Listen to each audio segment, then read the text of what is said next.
إن الحمد لله نحمده ونستعينه ونستغفره ونستهديه ونتوب إليه ونعوذ بالله من شرور أنفسنا ومن سيئات أعمالنا. من يهده الله فلا مضل له ومن يضلل فلا هادي له. أشهد أن لا إله إلا الله وحده لا شريك له وأشهد أن محمدا عبده ورسوله لا نبي بعده. أما بعد فإن أصدق الحديث كتاب الله وخير الهدي هدي محمد صلى الله عليه وسلم وشر الأمور محدثاتها وكل محدثة بدعة وكل بدعة ضلالة وكل ضلالة في النار. اللهم لا علم لنا إلا ما علمتنا إنك أنت العليم الحكيم وتب علينا إنك أنت التواب الرحيم. رب اشرح لي صدري ويسر لي أمري واحلل عقدة من لساني يفقهوا قولي. Ikhwah wal akhwat, a'azzakumullah jami'an. Alhamdulillah, kita bertemu kembali dalam kajian rutin kita di Islamic Center Nasib,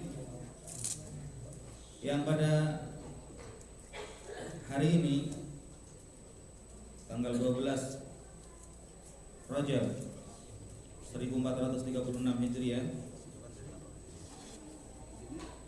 kita akan melanjutkan kajian akidah kita dari kitab Syarh Sunnah lil Imam Al-Barbahari rahimahullah, di mana pada kesempatan sebelumnya kita telah bahas tentang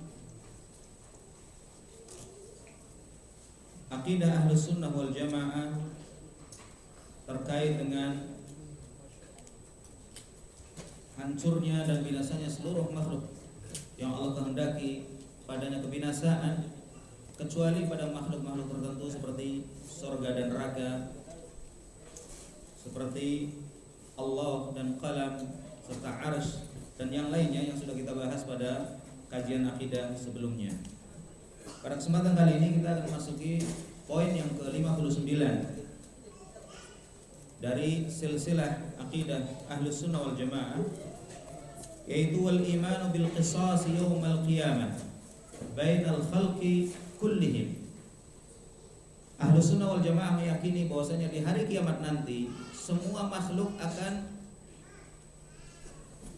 diberikan kesempatan untuk membalas atau qisas di antara mereka yang di dunia pernah dizalimi, itu nanti akan diberikan kesempatan untuk membalas ketika dia tidak terima dan tidak memaafkan. Ketika orang hartanya diambil di dunia, ketika dia dipukul tanpa sebab, ketika dia disakiti tanpa jalan yang benar, itu semuanya akan diberikan kesempatan oleh Allah Subhanahu wa taala. Kullihim, semuanya tanpa kecuali. Bani Adam, dari kelompok manusia di antara mereka, wassiba, binatang buas yang mereka biasanya berebut makanan dan berebut tempat tinggal, wal hawam, dan binatang-binatang melata, hatta lidhurrah minadh-dhurrah, sampai semut hitam, semut merah itu dikasih kesempatan untuk membalas pada temannya yang dulu bersengketa di dunia. Hatta ya'khudallahu 'azza wa jalla li ba'dihim min ba'd, sehingga Allah memberikan kesempatan kepada mereka untuk membalas dan memberikan keadilan seadil-adilnya. Apalagi manusia, hewan pun diberikan kesempatan, sehingga Allah menjadi hakim yang sangat adil. Tidak ada kezaliman pada hari kiamat nanti. Di dunia banyak kezaliman di sana sini.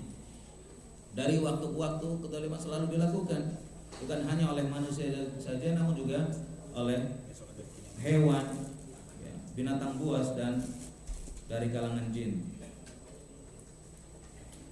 Li ahlil jannah min ahlin nar, seorang penduduk ahli surga, dia berhak untuk mengkisos atau membalas musuh dia atau lawan dia yang menjadi ahli neraka. Wa ahlun nari min ahlil jannah, demikian juga ahli neraka diberikan kesempatan. Ini menunjukkan keadilan Allah yang luar biasa. Bukan hanya ahli surga saja yang diberikan kesempatan untuk membalas, namun juga ahli nar. Ketika dia orang kafir yang masuk neraka, atau orang muslim yang banyak dosanya, dia pernah dizalimi, pernah dianiaya, pernah diambil hartanya, pernah dikhianati, pernah disakiti dan seterusnya, barangkali dibunuh, namun dia menjadi ahli neraka. Allah berikan kesempatan untuk membalas. Karena Allah tidak menzalimi siapapun dari hambanya. Wa ahlul jannah ba'dhum min ba'd. Sampai ahli surga pun di antara mereka diberikan kesempatan untuk membalas. Tentunya ini semua apabila tidak dimaafkan. Ketika mereka tidak terima. Kalau terima ya sudah dimaafkan di dunia, maka di akhirat pun tidak akan dituntut. Wa ahlun nari ba'dhum min ba'd. Demikian juga ahli neraka di antara mereka yang dulu saling menindas, yang dulu saling membunuh, yang dulu saling menyakiti, menggolimi, semuanya akan dikasih kesempatan sebelum mereka sama-sama disiksa di api neraka. Ini menunjukkan bahwa Allah Subhanahu wa taala adalah zat yang maha adil. Tidak pilih kasih. Tidak hanya orang Islam saja yang dikasih kesempatan untuk membalas, namun orang yang menjadi ahli neraka pun diberikan kesempatan selagi mereka dizalimi. Az-zulmu dzulumatun yaumal qiyamah. Kezaliman adalah kegelapan di hari kiamat. Maka berhati-hatilah seorang suami terhadap istri dan anaknya. Seorang istri terhadap suami dan juga anak-anaknya. Jangan sampai menzalimi hak orang lain, sekalipun itu antar keluarga, sekalipun antara orang tua dengan anak, sekalipun itu antar saudara, apalagi terhadap orang yang tidak ada hubungan kerabat. Karena kezaliman itu bisa terjadi di mana saja. Di kantor bisa, seorang yang seharusnya dia naik pangkat atau dia mendapatkan nilai bagus, ketika atasannya gak suka dizalimi. Yang seharusnya nilainya 90 misalnya dikasih 70. Itu kezaliman. Seorang dosen kepada mahasiswanya juga seperti itu. Karena ada masalah pribadi, mahasiswa yang seharusnya dapat 100 dikasih cuma 60. Di antara teman juga seperti itu. Di antara rekan bisnis juga seperti itu. Dan semuanya akan ketahuan di akhirat kelak. Seorang majikan yang mungkin pembantu atau sopirnya bodoh dibohongin, suruh tanda tangan nggak dikasih gajinya, atau dijanjiin akan naik tapi ternyata dibohongin dan seterusnya. Itu kezaliman. Dan nanti semuanya akan dikisos dan diambil balasannya, dikasih kesempatan untuk membalas dan mengambil haknya. Sampai-sampai ahli surga di antara mereka pun dikasih kesempatan dan ahli neraka juga dikasih kesempatan untuk membalas sesama mereka. Kemudian disebutkan termasuk akidah Ahlussunnah wal Jamaah ikhlasul amali lillahi jalla wa ala. Mengikhlaskan semua amal ibadah, perbuatan itu hanya Allah, untuk Allah semata. Sekalipun masalah ikhlas biasanya dibahas di awal dari pembahasan tauhid atau ibadah secara umum, namun di sini diakhirkan karena memang tempatnya ditempatkan di sini. Wal ikhlasu lillahi ta'ala fil amali jami'an. Mengikhlaskan semua amalan yang kita lakukan hanya Allah, hanya karena Allah semata. Waridho bi qada'illahi was sabri ala hukmillah. Seorang hamba tidaklah imannya sempurna kecuali dia harus ridho dan menerima dengan apa yang ditentukan oleh Allah Subhanahu wa taala. Qada'illah ada yang mur, ada yang hul, ada yang menyenangkan, ada yang menyedihkan, ada yang manis, ada yang pahit. Sebagaimana kita ridho dengan ketentuan Allah dan qada'nya ketika kita diberikan nikmat kesehatan, nikmat anak, nikmat istri, nikmat harta, nikmat jabatan, nikmat ilmu, semua kenikmatan yang kita terima, kita senang mendapatkannya dari Allah. Sebagaimana kita dituntut untuk menerima ketika kita mendapatkan nikmat dan ridho ketika mendapatkan qada yang baik, kita juga harus sabar dan ridho ketika kita mendapatkan qada yang mur, yang pahit, yang tidak enak. Mungkin kita ditimpa musibah di keluarga kita, di diri kita, di harta kita, mungkin usaha kita bangkrut, mungkin kita terkena penyakit, mungkin anak kita terkena musibah, istri kita, suami kita. Semuanya bisa terjadi dengan izin Allah Subhanahu wa taala. Sebagaimana kita ikhlas ketika mendapatkan nikmat dan senang, maka ketika kita dicoba pun harus ridha dan menerima dengan qada Allah Subhanahu wa taala, was-sabri ala hukmillah, dan bersabar terhadap hukum Allah Subhanahu wa taala. Baik hukum Allah yang kauni yang terkait dengan musibah, nikmat, bencana, cobaan, maupun hukum syariah. Kita sebagai seorang muslim yang mukallaf, yang diberikan beban untuk ibadah, kita bersabar. Yang laki-laki wajib sholat Jumat, yang laki-laki dianjurkan untuk sholat berjamaah, yang perempuan diwajibkan untuk menutup aurat, kemudian kita semua diwajibkan untuk menuntut ilmu dan seterusnya. Itu adalah semuanya hukum Allah Subhanahu wa taala terhadap kita semua. Kita harus sabar menghadapinya. Dan kita tahu bahwasanya sabar terbagi menjadi 3 macam. As-sabru ala taatillah. Yang pertama, bersabar untuk menghadapi dan menjalankan ketaatan kepada Allah. Butuh kesabaran. Seseorang ketika diperintah untuk menuntut ilmu, butuh kesabaran. Orang biasanya liburan pada istirahat di kamar, mungkin asik-asikan olahraga atau rekreasi, atau mungkin mancing di air, atau mungkin jalan-jalan kemana, liburan hak dia. Tapi karena kita merasa memiliki kewajiban untuk menuntut ilmu dan waktunya memang cuma itu, sabar, kita tinggalkan yang lain, kita datang ke majelis taklim untuk belajar. Ketika kita pagi-pagi bangun tidur, apalagi sekarang subuh semakin maju, yang masih ngantuk, sabar kita. Kalaupun ngantuk, kita jalan ke masjid untuk mendapatkan kemuliaan dan derajat yang tinggi karena bisa sholat berjamaah di masjid. Yang ibu-ibu juga seperti itu, sabar untuk taat pada suaminya, sabar untuk mendidik anak-anaknya, sabar untuk menjaga aib keluarganya, sabar untuk nurut dan seterusnya. Semuanya butuh kesabaran. As-sabru ala ta'atillah. Yang kedua, as-sabru ala maksiatillah. Maksiat juga kita butuh kesabaran. Maksiat mata, maksiat tangan, maksiat kaki, maksiat kemaluan, semuanya butuh kesabaran. Dan itu tidak mudah. Ketika orang sabar terhadap maksiatnya tidak mudah, apalagi punya teman-teman yang kurang baik, yang selalu menggoda, mungkin ngirim gambar-gambar, mungkin ngirim suara-suara, mungkin ngirim alamat dan seterusnya. Oleh karena itu pengaruh teman sangat luar biasa. Kata Rasulullah sallallahu alaihi wasallam, "Al-mar'u 'ala dini khalilihi, falyanzur ahadukum man yukhalil." Seseorang itu dilihat dari agama temannya. Seseorang bisa dilihat dia baik dan buruknya itu dari temannya itu siapa.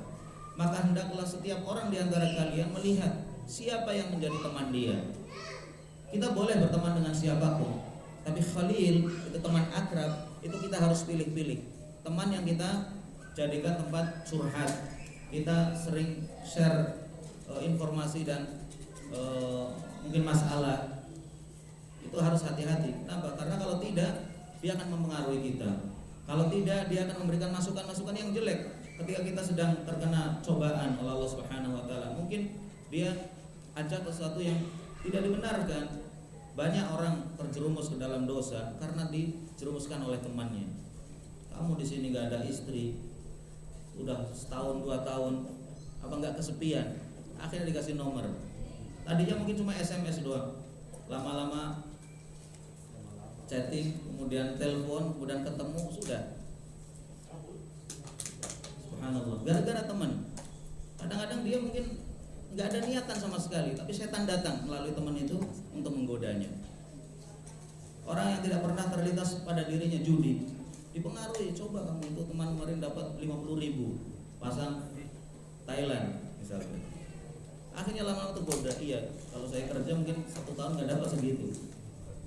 Karena imannya lemah, setan datang dan akhirnya dia terbawa. Hati-hati, karena kemaksiatan itu banyak sekali pintunya. Kemudian yang ketiga adalah as-sabru ala aqdarillah al-mu'limah. Sabar terhadap takdir Allah yang menyakitkan. Kalau orang mendapat nikmat semuanya senang, tapi ketika mendapatkan cobaan, itu akan terujilah, kelihatanlah seseorang itu keimanannya.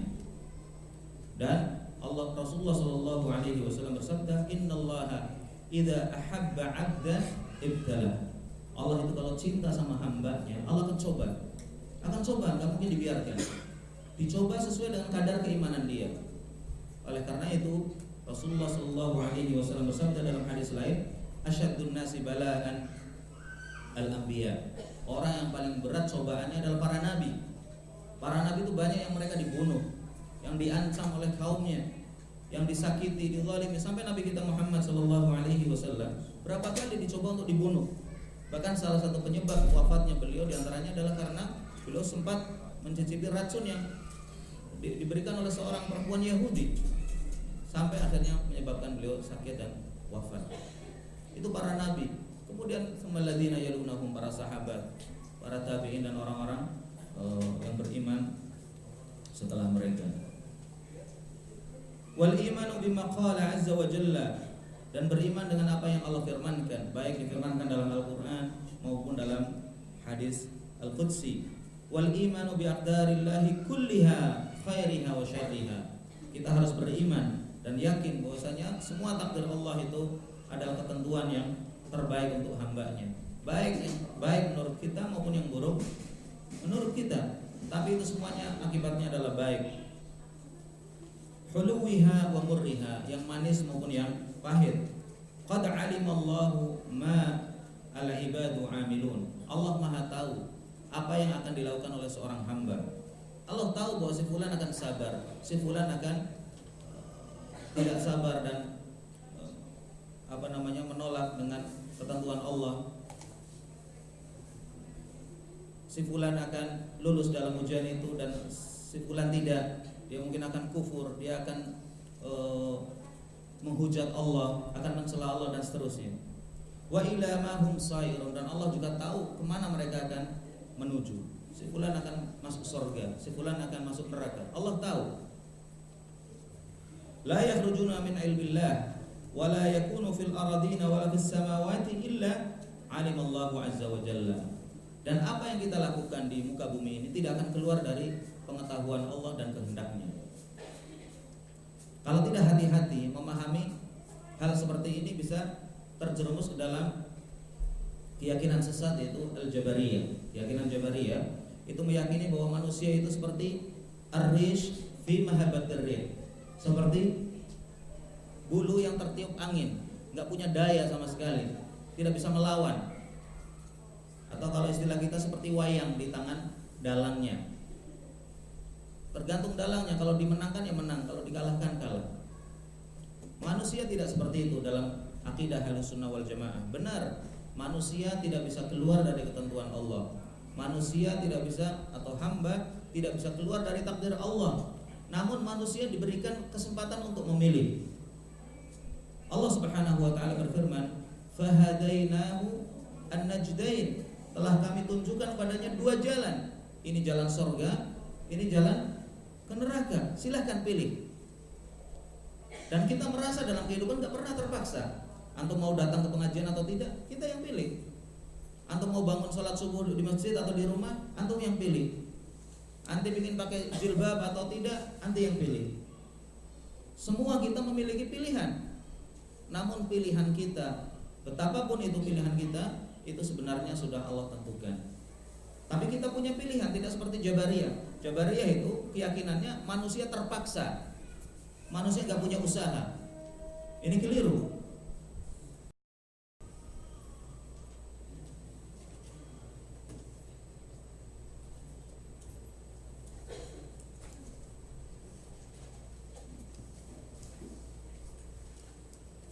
Nah, keyakinan aliran Jabariyah yang meyakini bahwasanya manusia itu terpaksa dan tidak memiliki upaya sama sekali, jelas keyakinan yang keliru, baik bertentangan dengan dalil yang sahih dari kitab dan sunnah maupun dari secara fitrah dan akal. Secara akal kita tidak pernah merasa terpaksa. Dan jeleknya orang-orang Jabariyah yang meyakini keyakinan Jabariyah itu berburuk sangka kepada Allah Subhanahu wa taala.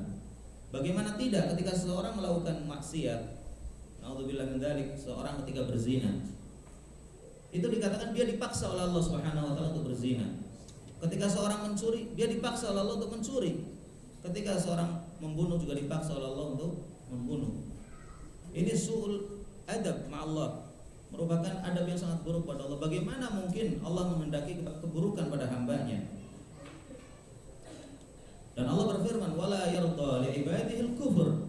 Allah tidak ridho kekufuran pada hambanya, sekalipun mentakdirkan ia secara iradah kauniyah, kehendak Allah yang sifatnya kauni itu terjadi.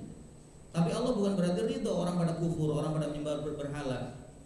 tidak ridho, sekalipun itu terjadi dengan takdir Allah Subhanahu wa taala. Namun Allah jelaskan, Allah tidak menghendaki dan ridho pada kekufuran. Ketika seorang berzina, ketika seorang mencuri, ketika seorang membunuh, ketika seorang melakukan kemaksiatan, itu dia yang memilih. Memang dia syahwatnya menginginkan, nafsunya tidak mampu menahan godaan sehingga dia lakukan itu. Makanya Rasulullah Shallallahu Alaihi Wasallam bersabda, "Wasyarru laisa ilaik." Keburukannya Allah tidak kami sandarkan kepadamu, karena memang keburukan itu terjadi karena keburukan hamba, keburukan jiwa, keburukan nafsu seorang. Ahlus Sunnah wal Jamaah meyakini bahwasanya semuanya benar ditakdirkan oleh Allah Subhanahu wa taala, ditulis, tidak ada yang lepas dari catatan Allah dan kehendaknya. Namun itu semua, terutama ketika kemaksiatan itu terjadi, adalah dengan pilihan Allah, dengan pilihan seorang hamba, sebagaimana ketika seorang beribadah juga dengan pilihannya. Jadi kehendak Allah, kehendak hamba tidak keluar dari kehendak Allah Subhanahu wa taala, namun hamba tidak terpaksa.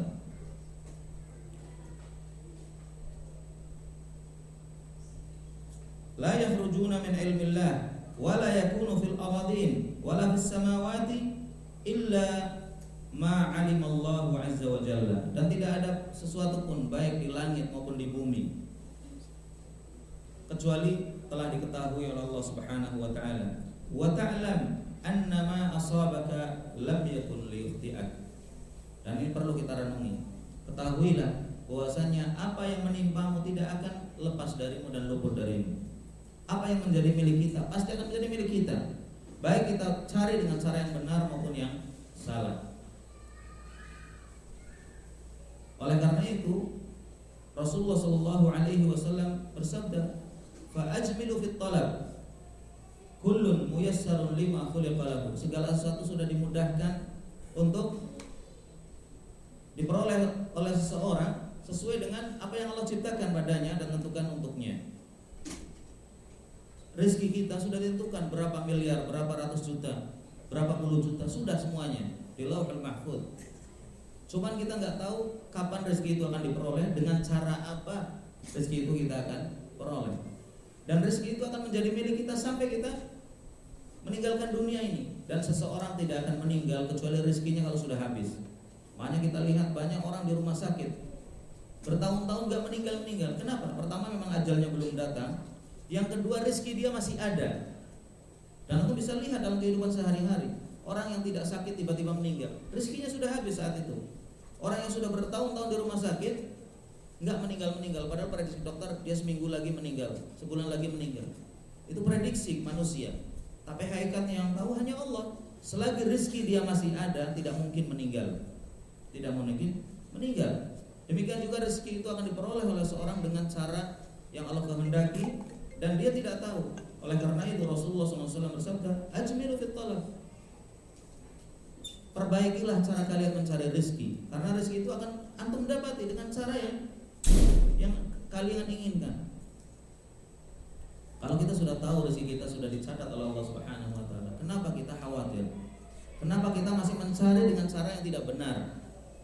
Dengan cara yang dilarang oleh Allah Subhanahu wa taala, ingin cepat kaya, pakai jalan pintas, pergi ke dukun, pergi ke gunung, ke penembahan, minta-minta di sana. Padahal seandainya dia tidak pergi ke sana pun dia akan kaya. Banyak orang yang katanya sukses karena perdukunan atau pesugihan atau ini dan itu. Sebenarnya seandainya dia tidak pergi ke dukun pun akan kaya. Cuman dia tidak tahan terhadap godaan syaitan. Setan itu tahu bahwasanya fulan akan kaya. Jin, kita tahu mereka itu suka mencuri dengar,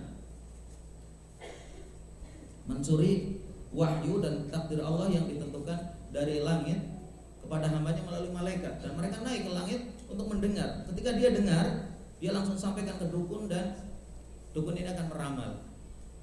Dia juga akan menggoda orang yang sudah ditentukan akan kaya ini supaya pergi ke dukun itu. Sehingga akhirnya dia pergi ke sana, kemudian dia sukses, seolah-olah suksesnya itu gara-gara dukun. Padahal Allah sudah tentukan dia akan sukses, baik pergi ke dukun maupun tidak. Tapi karena dia tidak sabar dan tidak tahan terhadap godaan dan bisikan syaitan, akhirnya dia pergi ke sana. Dikiranya dia sukses gara-gara pergi ke dukun. Padahal Allah sudah tentukan dia akan kaya dengan usaha dia, dengan usaha yang dia lakukan. Cuman setan tidak akan tinggal diam. Ini kesempatan untuk menyesatkan dia. Orang yang ingin jadi bupati, ingin jadi lurah, ingin jadi presiden, itu juga banyak menggunakan jasa-jasa para dukun, paranormal dan seterusnya, yang dengan anggapan mereka itu bisa memuluskan dan bisa mensukseskan pilkada dia atau pemilihan dia. Padahal tanpa pergi pun dia akan jadi.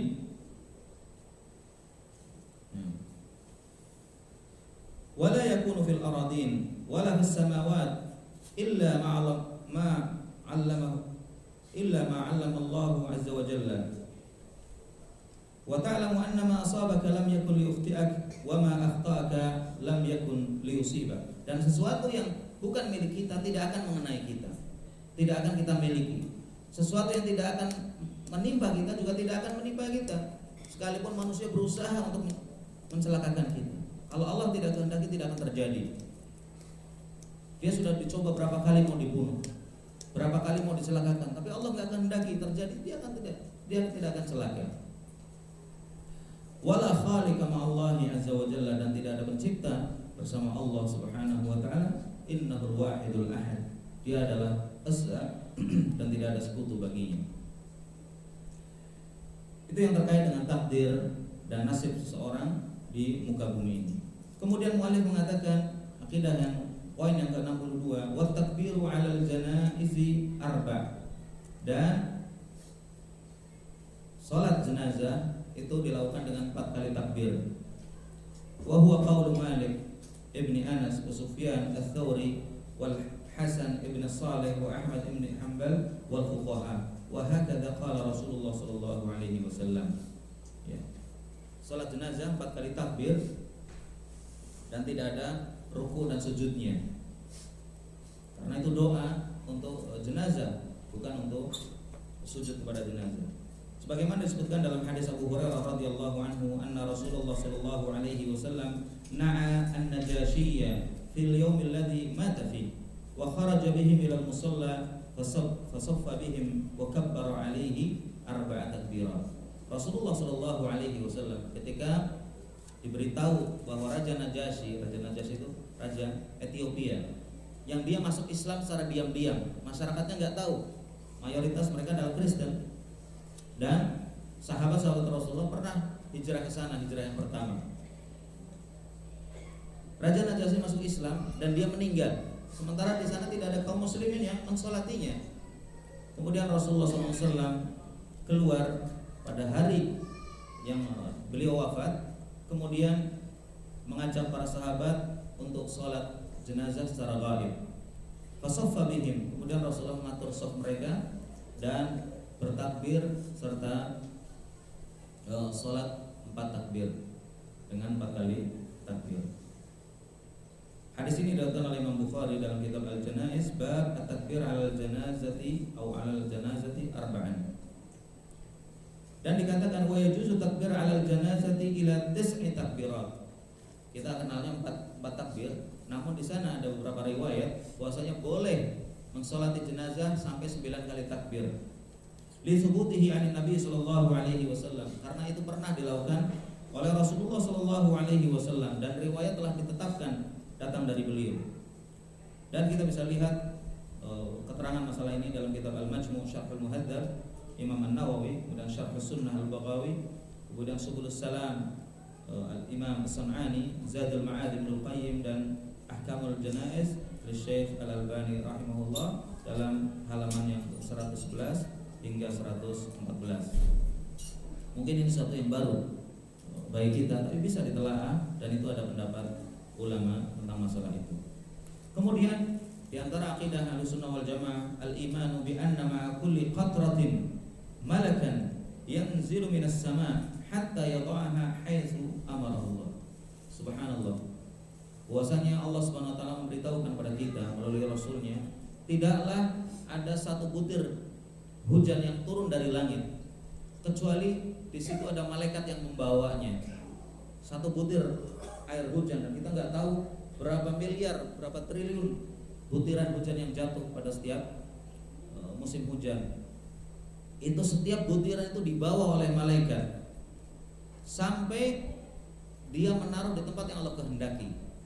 Butiran ini mau jatuh kemana? Ke bumi mana? Itu semuanya dibawa oleh malaikat. Subhanallah. Ini menunjukkan bahwa tentara orang itu sangat banyak. Junudullah la ya'lamuhu illahu. Tidak ada yang mengetahui kecuali Allah jumlahnya. Dan kita bisa bayangkan jumlah malaikat itu berapa triliun jumlahnya. Kita lihat di Baitul Ma'mur setiap hari itu ada malaikat 70.000 malaikat yang sholat ke dalamnya setiap hari. Dan malaikat yang sudah pernah masuk sekali tidak akan masuk lagi. Jadi setiap hari 70.000 malaikat baru yang masuk ke Bait Al-Ma'mur. Dan kata Rasulullah SAW ketika beliau Isra dan Mi'raj, ketika Mi'raj ke langit, itu beliau tidaklah dapati satu jengkal dari langit yang begitu luas itu kecuali fihi malakun yasjud. Ada malaikat yang sedang sujud kepada Allah Subhanahu wa taala.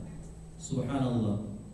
Allahu Akbar. Allah yang Maha Besar dan betapa agungnya kerajaan Allah Subhanahu wa taala.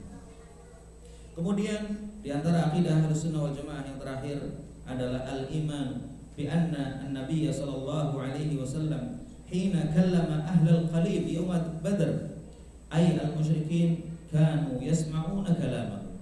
Bahwasanya Rasulullah sallallahu alaihi wasallam ketika habis perang Badar. Perang Badar itu gembong-gembong Quraisy, kufar Quraisy banyak yang mati. Kemudian mereka semuanya dikumpulkan setelah mati itu ditarik dikumpulkan di Qalib Badar. Qalib Badar itu sumur tua yang ada di Badar di Madinah. Mereka dimasukin. Kemudian Rasulullah mengajak mereka bicara. Mereka sudah mati, sudah jadi bangkai. Namun Rasulullah SAW mengajak bicara kepada mereka.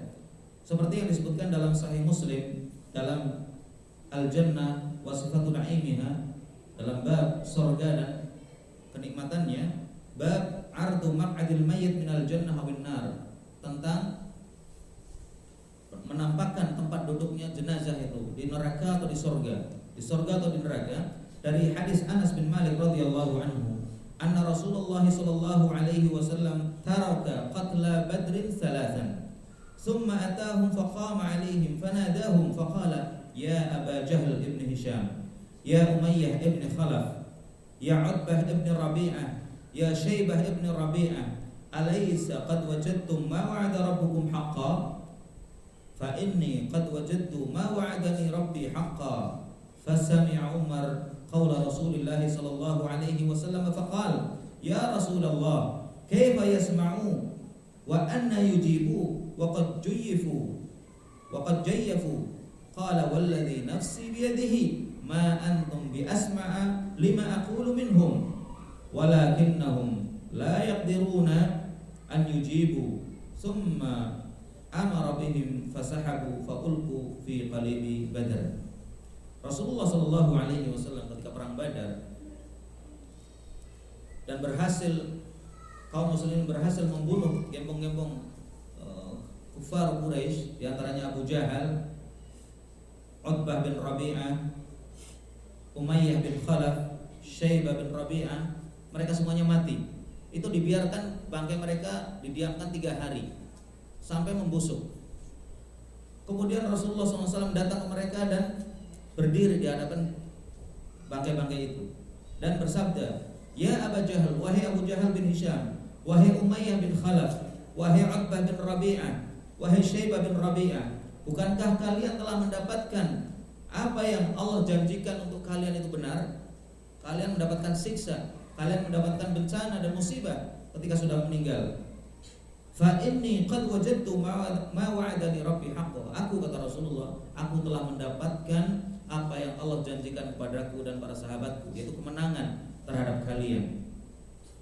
Maka ketika Umar bin Khattab radhiyallahu anhu mendengar Rasulullah kok berbicara sama bangkai, sama jenazah, ya Rasulullah, bagaimana mereka bisa mendengar? Mereka sudah busuk.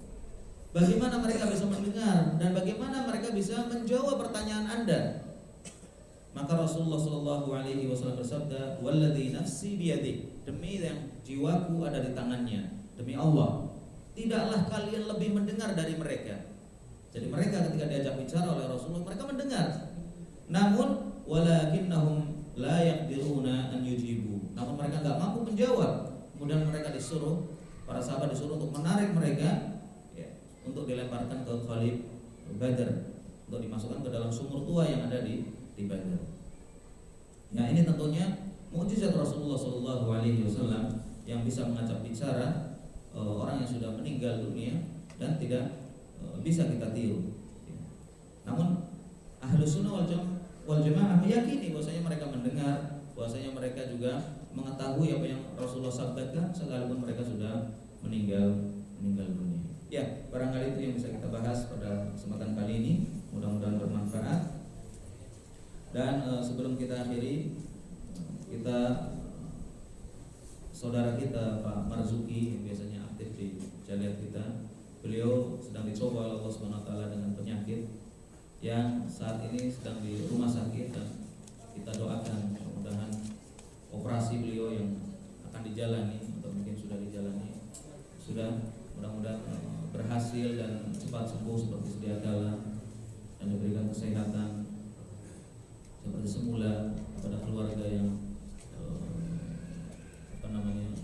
bersama beliau di rumah sakit maupun di Indonesia, diberikan ketabahan dan kesabaran.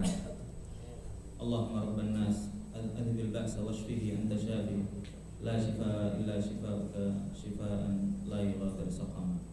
Allah yang Maha Penyembuh, Allah yang memberikan penyakit dan Dialah yang mengangkatnya. Kita memohon kepadanya semoga saudara kita Pak Marzuki diangkat penyakitnya, diberikan pahala atas apa yang menimpanya, dan diberikan kesabaran terhadap cobaan Allah Subhanahu wa taala. Ya, itu yang bisa kita bahas, mudah-mudahan bermanfaat.